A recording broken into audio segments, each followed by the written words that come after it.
United are expected to go back in with an improved offer for Mbeumo. There's a feeling that United's latest proposal, which was rejected, which was worth an initial £55 million, reaching £62.5 million of add-ons, isn't far away from what Brentford are looking for. But I think as far as Brentford are concerned, it's the structure of the deal which is most significant for them. They want at least £65 million. They want to eclipse what Manchester United paid for Matthias Cunha. And you can understand that when you consider the season that Mbeumo has just had, 20 Premier League goals.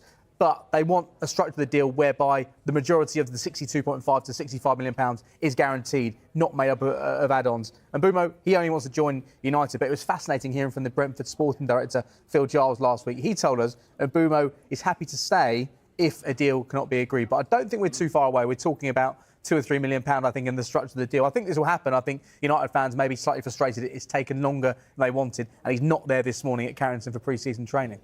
United were at one point quite heavily linked with Gyökeres, weren't they? But it now looks like he might be heading to Arsenal. So how is that move progressing? Advanced talks right now, no club-to-club agreement, but we understand that there's a willingness from all parties, in particular Arsenal and Gyökeres, to get a deal done. And Arsenal really encouraged by the fact that it appears like Gyökeres wants to join, not expecting personal terms to be a problem. He's been given the opportunity to delay his return to pre-season, as we saw those Manchester United players exploring a move away. He was due back today.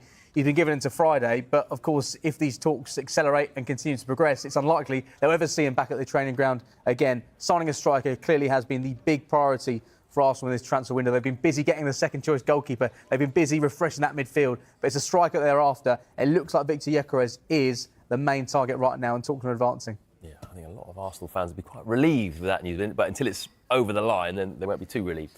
Arsenal, it sounds like they also want to get another attacking player in, and there's two players in particular that they've been heavily linked with of late. Noni Madueke, that's a really interesting one. Chelsea are expecting an offer from him from Arsenal. We understand he's emerging as one of Arsenal's top targets in this transfer window. Arsenal have looked at a number of players in those wide positions, the likes of Real Madrid's Rodrigo. There hasn't been club-to-club contact between Arsenal and Chelsea yet, but Chelsea are expecting an offer. Really interesting to hear from Enzo Maresca at the weekend. He said any players in his squad who are unhappy are free to leave. The other player that Arsenal are heavily interested in is Eberechi Eze at Crystal Palace. He's a top target for Arsenal in this transfer window. He's open to the move as well. He's got a release clause around £60 million, which could rise to £68 million if all conditions are met. As far as Crystal Palace are concerned, they're in a bit of limbo right now. They want to strengthen their squad.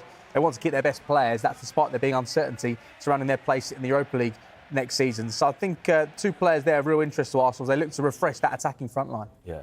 How about the white half of North London then? I mean, how close, how strong is this interest in Mohamed Kudus that Spurs have? It's very strong, and he's very, very interested in joining Tottenham. As far as we understand, he only wants to join Tottenham at this moment in time. Spurs remain in talks with West Ham around the signing of Mohamed Kudus. He's not interested in speaking to any other clubs. There is interest from Chelsea as well. We wait to see if they try to accelerate that, because they have been very busy already this summer. So Tottenham had a bid rejected for £50 million, but talks are ongoing, which is encouraging. There is a big gap in where the two clubs are right now in terms of what West Ham want and what Spurs are willing to pay. But the player wants to join. He wants to play in Europe next season. West Ham are expecting an improved offer. Personal terms, we don't think they're going to be an issue.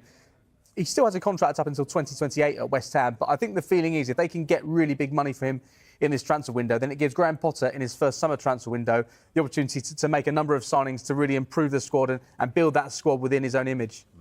And finally, one more attacking player that's generating quite a bit of interest at the moment is Anthony Elanga of Nottingham Forest. What's the latest on his potential move away from Forest? Well, we reported last week on Sky Sports News that Newcastle have made an improved offer of £55 million to sign Elanga from Nottingham Forest. Talks do continue. Now, he's one of Eddie Howe's top targets this summer. He's believed to be intrigued by the project at Newcastle. Newcastle back in the Champions League next season. They're looking to strengthen their attacking options, and he had a brilliant season for Forest last season. At one point, it looked like he could be playing in the Champions League for Forest. Unfortunately, they fell away towards the back end of last season, but talks do continue.